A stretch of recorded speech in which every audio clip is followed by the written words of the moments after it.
I'm Aaron from PhoneDog.com, and part 2 of the LG Nexus 4, also known as the Google Nexus 4 full review, starts in just a second. But first, special thanks to our partners at Best Buy Mobile for giving us devices like the Nexus 4 for use during One Paw Bandit giveaway game. When you go into Best Buy Mobile, you won't deal with rebates, waiting 8 to 10 weeks for paperwork and debit cards and all that garbage. You'll walk out with your Nexus 4, whatever device you get at Best Buy Mobile, without dealing with mail-in rebates. Let's take a look. LG Nexus 4. Is this a device to get, or should you go with one of the other myriad of Android or Windows Phone 8 devices this holiday season? We'll find out in part 2 of the review, which starts right now.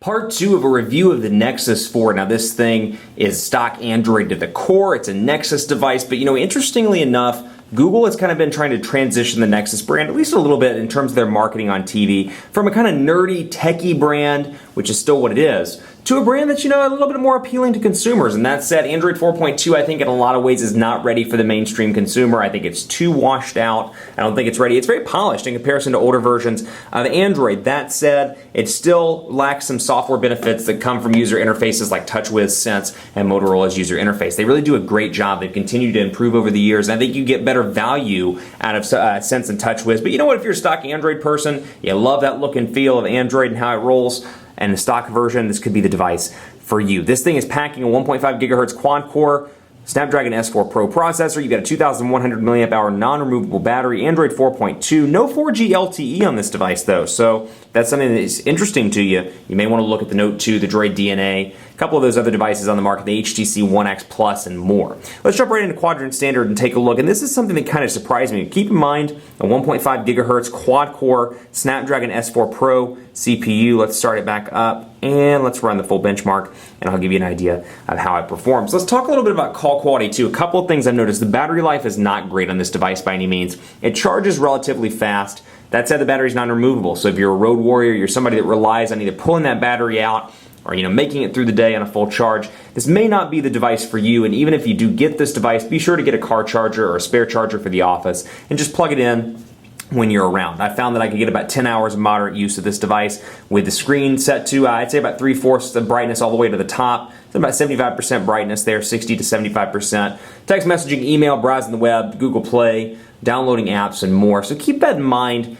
Again, not the best battery life in the world, but keeping in mind the price point, it's really kind of hard to go wrong with this device. I think for a lot of people it's going to be like, bad battery, yeah, but it's $299. This is an issue, yeah, but it's $299. I think that's going to be the rebuttal that a lot of people make, and again, stock Android is a great option for quite a few. So it's definitely an impressive device all around. The price point's great. The build quality on this device is fantastic. That's something I can't underscore enough. It feels really good in the hand. It's got a nice feel to it. It's got a glass look and feel. And you know what? It's relatively logo. It's completely logo free on the front. It's got the notification button or notification light down at the bottom. But this is what's interesting. 4,969 on Quadrant Standard. Take it with a grain of salt. It's not always indicative of day-to-day performance, but keeping in mind that devices like the Droid DNA and the Note 2 and some of these other devices, the Optimus G even gets up between the 7,000 and 9,000 scores on Quadrant Standard. It's kind of odd that this one gets as low as it does. So that's something I would take a look at if you're interested in buying this. If you can even get your hands on it. It's hard to get at google.com/nexus. They keep running out, and I'm convinced it's because they're just releasing a few thousand to sell at a given point. They're trying to create demand.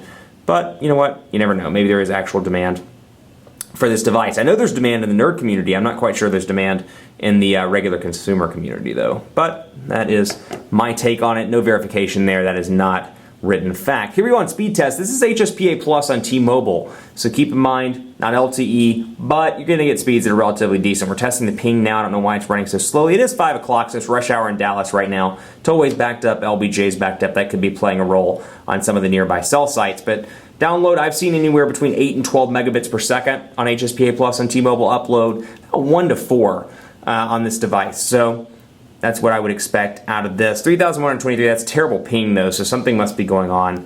There we go, jumping right up to about 9 megabits per second. I forgot to switch it from kilobits to megabits per second, but about 5,400, so about 5.4 megabits per second on the download, but you saw it kind of skyrocket up to about 10 megabits per second there for a minute.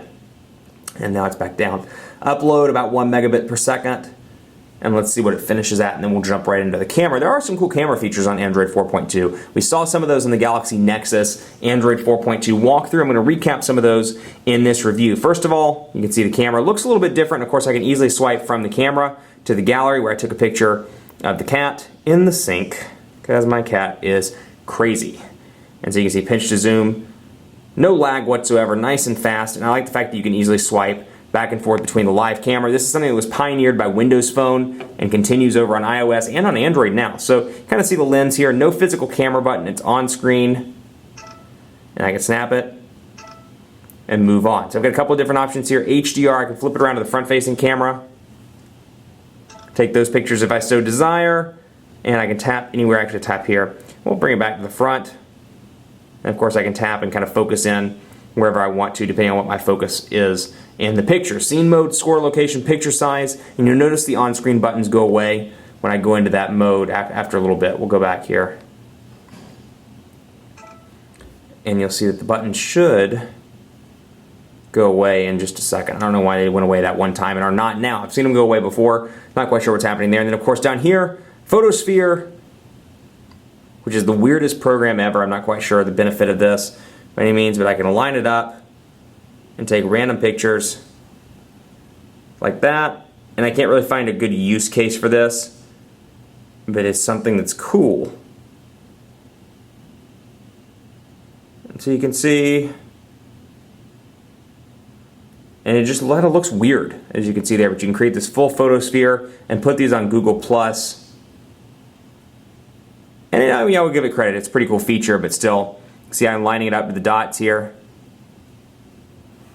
and syncing it up like that. You can put those on Google+, like I said, and then you've got a couple of different options as well within the camera. You've got that, you've got panorama mode, and more. So a lot of different camera options. Outside of that, you got kind of a stock Google look and feel here. Pardon me while I pull it away to make sure no numbers pop up from missed calls that have dialed the SIM card in this, but you can see stock Google look and feel here. I can swipe over to my contacts. It shows Alexis Stevenson, Stephanie Hammersmith, frequently called, all these fake contacts I have, and I can scroll back and forth. Contacts as well, we'll go in here and people, here it is. And there are all my people, typical Android look and feel with the blue colors and the white background. No real changes there. You can see a nice big picture for Stephanie Hammersmith. And then when you get into text messaging, if you have text messages, they'll show pictures on the corner as well. So impressive all around. Last but not least, let's talk about Google Now. It continues over here, and we'll talk about the lock screen as well. You can see the clock first of all. Let me scroll out, or unlock and relock. And let me try to go over. There we go. I can create widgets from the lock screen directly. So messaging is one I added. I can access the camera really quickly and easily, or I can click the clock and go right into the clock. But I like this ability as well. So let's say I'm checking a message. I don't want to go all the way in the phone. All I have to do is swipe. If I have text messages, they show up right there. I can add another one over here. Let's say Gmail, for example. And we'll bring in the inbox. And I can pop that right there and show it on the home screen. So you know what? I don't want to unlock the device. I just want to see my email. For example, let's say I get an email. I don't feel like unlocking it. I can swipe over from messaging to inbox, and then I can use the widget and scroll back and forth in real time. And then if I want to click a new message, it'll unlock it and then go into a new message for me. But that's a really cool feature. I like that a lot because I find myself checking my phone on a regular basis for messages, for emails, etc. I don't have to fully unlock it. I can just swipe back and forth. And if at any point I want Google Now, I press and hold right here and access Google Now. What is the weather like? It's 79 degrees and partly cloudy in Dallas. So I can check weather. Tell me the score of the Dallas Mavericks. The Mavericks beat the Pistons 92-77. Woohoo! Find me on Twitter at Aaron C. Baker. That one did not work out as well as I would have liked it to. But you get the idea. Google Now is fantastic. It's continuing to improve, and it's a nice feature that kind of learns what you do. It can tell you driving directions on a regular basis from home. It'll put your weather information in the notifications area from time to time. My new favorite, if you're tracking a package, you put in the tracking number. It'll keep you updated on the package status as the days go on. Really impressive all around for Google Now, and really impressive for the LG Nexus 4. So all in all, you know what, this is a device I'd recommend, but I'd recommend this device to a very specific type of customer. I'd recommend this to somebody that loves stock Android, that's a fan of the way it looks, and don't get me wrong, it's hugely improved, vastly improved from Gingerbread, from Froyo, from Eclair, from all these previous versions of Android. That said, it needs some work, at least in the software side, because I look at this and I'm like, you know what, $300. I look at something like the Note 2, I look at something like the 1X Plus, and I'm like, you know what, the software features that I get in these S-Beam, all these little nifty software features where it's like you tilt it to access the camera or you palm swipe to screenshot. These are things where I'm like, why didn't Google just implement this stuff in their own OS? Granted, this is intended to be clean, easy, and fast, That's going to be great for people that love hacking their device. That's even going to be great for people that like stock Android and don't even want to hack. But for those people that are looking on a carrier, and let's be honest, in America, that's how you buy your phone, regardless of how you like it or not. Carriers sell phones. And I think that's why these devices long-term are going to sell better than the Nexus 4. Still a great option for a lot of people. If they really want this platform to take off, they're going to have to convince carriers to keep it unlocked, to keep it in the look and feel of this, and sell it in a carrier-branded store. Then they'll start making significant gains in terms of selling a ton of devices. Keep it locked on PhoneDog.com for continuing coverage of the Nexus 4. Be sure to follow me on Twitter. PhoneDog_Aaron is the work account. Aaron C. Baker is the personal account. Let me know what you think of the Nexus 4. And if it's a device you're going with this holiday season, hit me up on Facebook as well, Facebook.com/PhoneDogAB. Let me know what you think of this device. Thanks so much for watching, and as always, we'll see you next time.